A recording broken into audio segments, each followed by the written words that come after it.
So you've come to the end of the year and it's that time when you have to sit down with your staff and you need to do their annual appraisal or their annual performance review, and you need to prepare for that meeting. So how do you go about doing that? Well, in this training what we look at is equipping you with the skills and knowledge you need to be able to go through that process confidently with your staff, and to go through it in a fair way, to a high standard, where you get what you need out of that meeting and where they get meaningful information that will help them to grow and develop and be better contributors in the future.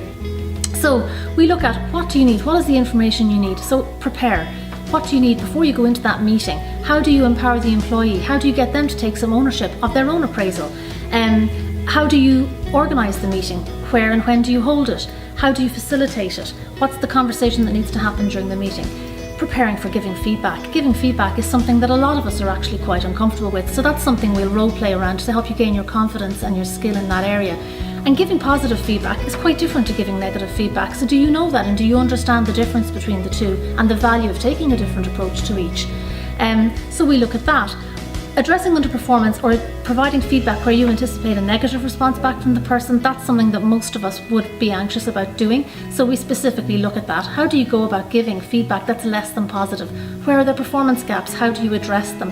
How do you address them in a way that's not punitive but developmental? How do you motivate the employee to improve and to bridge that gap rather than demoralise them with criticism? So we look at all of those things, and then we look at the importance of documenting it afterwards, being clear at the end of the meeting, that they understand the feedback that you've given them, that they understand the reasons for the feedback that you've given them, they understand what's going to happen on foot of that meeting in terms of, is there a formal rating recorded, who does that go to, what impact does this have on their pay, for example.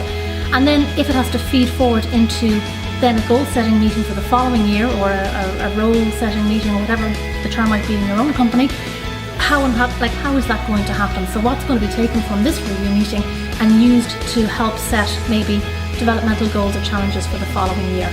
So we look at the process from start to finish, really with a view to making sure that you know what you need to do and that you're confident about doing it, and in particular the piece around feedback, because that's the piece that most of us struggle with.